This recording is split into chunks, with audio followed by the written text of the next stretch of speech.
Buenas, pessoal! Conforme prometido, estou aqui te trazendo um vídeo, alguns comentários sobre duas decisões importantes que nós tivemos essa semana na área do trânsito.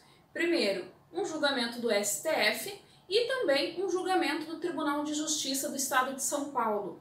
São situações completamente distintas, mas eu resolvi trazer aqui num único vídeo porque elas têm um ponto em comum.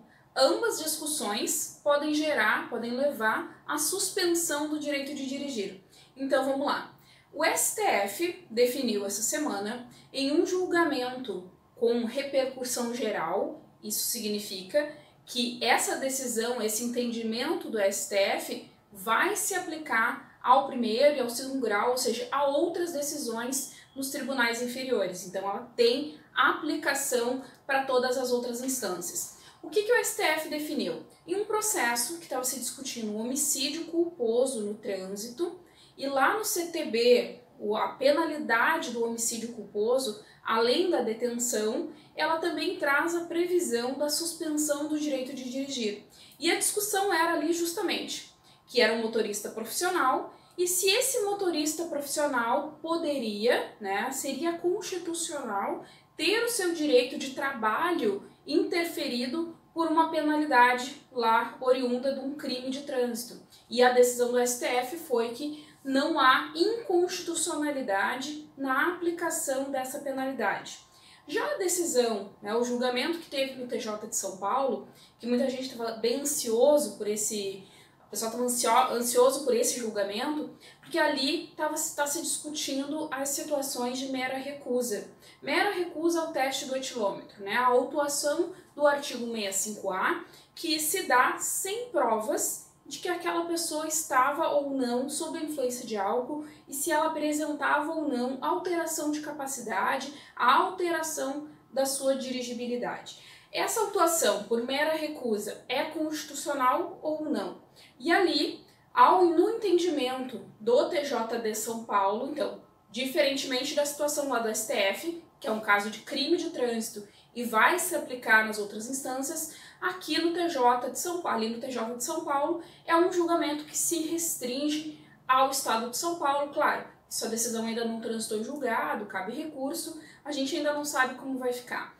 Por que eu resolvi trazer essas situações aqui para vocês num único vídeo?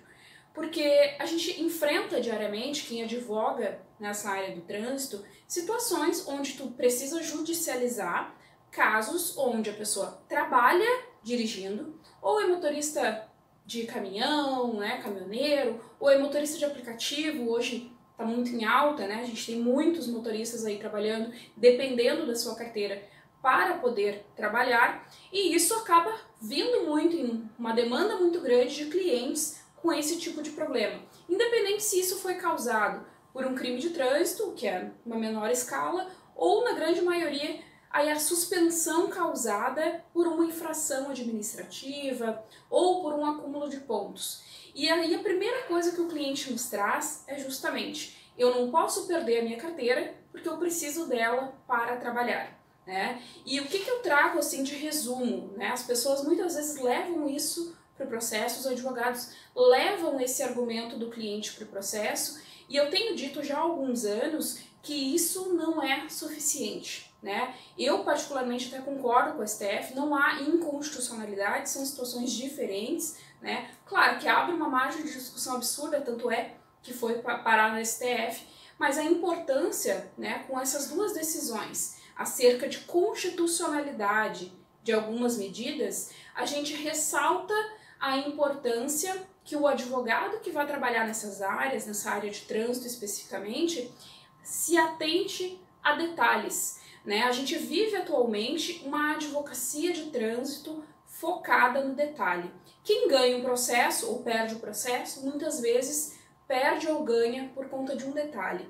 Então, ter atenção ali na hora de verificar os requisitos do auto de infração, verificar se houve o cumprimento de todos os procedimentos estabelecidos no Manual Brasileiro de Fiscalização de Trânsito ou dos procedimentos previstos para notificar se aquela pessoa estava de fato ciente daquelas penalidades que seriam aplicadas. E eu tenho dito sempre no pessoal, meus alunos, nos cursos, não basta, né, porque falar todo mundo fala, não basta a gente levar para o processo simplesmente a necessidade que o nosso cliente tem em relação ao direito de dirigir, a manutenção do seu emprego, não é suficiente. Então, concluo te dizendo que ressalta a necessidade da gente estar constantemente estudando e verificando, porque o ato administrativo, ele é composto de uma série de requisitos, requisitos formais, requisitos que são de validade, que dão ou não validade para esse ato administrativo. E cabe a ti, colega advogado, saber analisar corretamente essa documentação e entrar com o processo, né, ajuizar o processo se for o caso, né. Tem casos de clientes que a gente não tem, né, às vezes fundamento para judicializar. Dependendo do caso, se for necessário, buscar sim o judiciário para ver aplicado de fato o que prevê a lei, o que prevê as normativas em razão daquele ato administrativo, certo? Então, mais aqui uma reflexão sobre essas decisões. Vou deixar os números aqui para vocês acessarem, né? Acho que do TJ de São Paulo ainda não está disponível a íntegra da decisão, mas eu vou deixar aqui os números desses julgamentos para vocês consultarem e também, né, aumentarem a sua bagagem de estudos sobre trânsito. Beijo!